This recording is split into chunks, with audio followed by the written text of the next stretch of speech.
Mr. Harris liked trains. He was afraid of airplanes, and didn't like buses. But trains, they were big and noisy and exciting. When he was a boy of 10, he liked trains. Now he was a man of 50, and he still liked trains. So he was a happy man on the night of the 14th of September. He was on the night train from Helsinki to Oulu in Finland, and he had 10 hours in front of him. I've got a book in my newspaper, he thought. And there's a good restaurant on the train. And then I've got 2 weeks holiday with my Finnish friends in Oulu. There weren't many people on the train, and nobody came into Mr. Harris's carriage. He was happy about that. Most people on the train slept through the night, but Mr. Harris liked to look out of the window, and to read and think. After dinner in the restaurant, Mr. Harris came back to his carriage, and sat in his seat next to the window. For an hour or two he watched the trees and lakes of Finland out of the window. Then it began to get dark, so he opened his book and began to read. At midnight the train stopped at the small station of Otava. Mr. Harris looked out of the window, but he saw nobody. The train moved away from the station, into the black night again. Then the door of Mr. Harris's carriage opened, and 2 people came in. A young man and a young woman. The young woman was angry. She closed the door and shouted at the man, "Carl! You can't do this to me." The young man laughed loudly and sat down. Mr. Harris was a small, quiet man. He wore quiet clothes, and he had a quiet voice. He did not like noisy people and loud voices. So he was not pleased. Young people are always noisy, he thought. Why can't they talk quietly? He put his book down and closed his eyes. But he could not sleep because the 2 young people didn't stop talking. The young woman sat down and said in a quieter voice, "Carl, you're my brother and I love you, but please listen to me. You can't take my diamond necklace. Give it back to me now. Please." Carl smiled. "No, Elena," he said. "I'm going back to Russia soon, and I'm taking your diamonds with me." He took off his hat and put it on the seat. "Elena, listen. You have a rich husband, but I have no money. I have nothing. How can I live without money? You can't give me money, so I need your diamonds, little sister." Mr. Harris looked at the young woman. She was small, with black hair and dark eyes. Her face was white and afraid. Mr. Harris began to feel sorry for Elena. She and her brother didn't look at him once. "Can't they see me?" he thought. "Carl," Elena said. Her voice was very quiet now, and Mr. Harris listened carefully. "You came to dinner at our house tonight, and you went to my room and took my diamond necklace. How could you do that to me? My husband gave the diamonds to me. They were his mother's diamonds before that.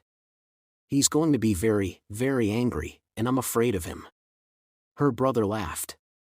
He put his hand in his pocket, then took it out again and opened it slowly. The diamond necklace in his hand was very beautiful. Mr. Harris stared at it. For a minute or two nobody moved and it was quiet in the carriage. There was only the noise of the train, and it went quickly on through the dark cold night. Mr. Harris opened his book again, but he didn't read it. He watched Carl's face, with its hungry eyes and its cold smile. "What beautiful, beautiful diamonds," Carl said. "I can get a lot of money for these."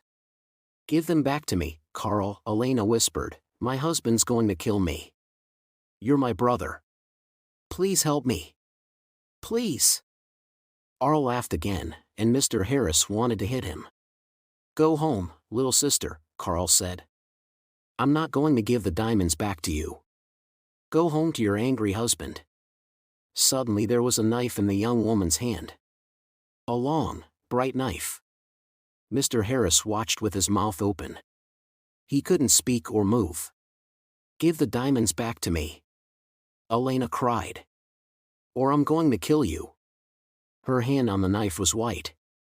Carl laughed and laughed. "What a sister," he said. "What a kind, sweet sister. No, they're my diamonds now. Put your knife away, little sister." But the knife in the white hand moved quickly, up, then down. There was a long, terrible cry, and Carl's body fell slowly onto the seat. The color of the seat began to change to red, and the diamond necklace fell from Carl's hand onto the floor. Elena's face was white. "Oh no," she whispered. "Carl. Come back, come back. I didn't want to kill you." But Carl didn't answer, and the red blood ran slowly over the floor. Elena put her head in her hands, and again in the carriage there was a long, terrible cry. Mr. Harris's face was white too. He opened his mouth, but he couldn't speak. He stood up and carefully moved to the door. The young woman was quiet now. She didn't move or look up at Mr. Harris. In the corridor, Mr. Harris ran. The guard was at the back of the train and Mr. Harris got there in half a minute. "Quickly," Mr. Harris said. "Come quickly. An accident, a young woman, oh dear. Her brother is dead." The guard ran with Mr. Harris back to the carriage. Mr. Harris opened the door and they went inside. There was no dead body of a young man. There was no young woman, no blood, no knife, no diamond necklace. Only Mr. Harris's bags and his hat and coat. The guard looked at Mr. Harris, and Mr. Harris looked at him. "But," Mr. Harris began. "But they were here. I saw them. The young woman. She had a knife and she killed her brother." "A knife, you say?" the guard asked. "Yes," Mr. Harris said quickly. "A long knife, and her brother took her diamonds, so she—" "Ah. Diamonds," the guard said. "Was the young woman's name Elena?" he asked. "Yes, it was," Mr. Harris said. "How do you know that? Do you know her?" "Yes, and no," the guard said slowly. He thought for a minute, then looked at Mr. Harris. "Elena di Serenelli," he said. "She had dark eyes and black hair. Very beautiful. She was half Italian, half Finnish. Her brother was a half-brother. They had the same father, but his mother was Russian, I think." Had? Mr. Harris stared at the guard. "But she— Elena, she's alive." "And where is she?" "Oh no," said the guard. "Elena di Serenelli died about 80 years ago. After she killed her brother with a knife, she jumped off the train and died at once. It was near here, I think." He looked out of the window, into the night. Mr. Harris's face was very white again. 80 years ago, he whispered. "What are you saying? Were she and her brother?" "But I saw them." "Yes, that's right," the guard said. "You saw them, but they're not alive. They're ghosts. They often come on the night train at this time in September.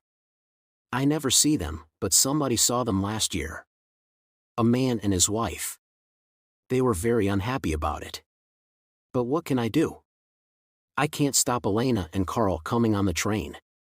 The guard looked at Mr. Harris's white face. "You need a drink," he said.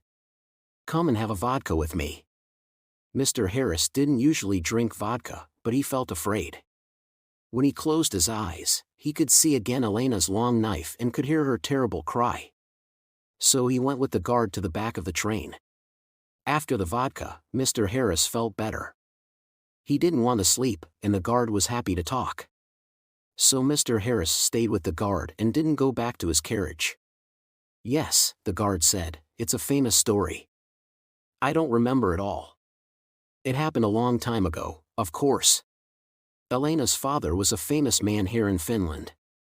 He was very rich once, but he had 3 or 4 wives and about 8 children. And he liked the good things of life. So there wasn't much money for the children. Carl, the oldest son, was a bad man, people say. He wanted an easy life, and money in his hand all the time. The train hurried on to Oulu through the black night, and the guard drank some more vodka. "Now, Elena," he said. "She didn't have an easy life with those 3 difficult men, her father, her brother, her husband. One year she visited her mother's family in Italy, and there she met her husband, Di Serenelli. He was rich, but he wasn't a kind man. They came back to Finland, and Carl often visited their house. He wanted money from his sister's rich husband. Elena loved her brother and gave him some money. But Di Serenelli didn't like Carl and was angry with Elena. He stopped giving her money, and after that, well, you know the story now. Yes, Mr. Harris said. Poor, unhappy Elena. Mr. Harris stayed with his friends in Oulu for 2 weeks.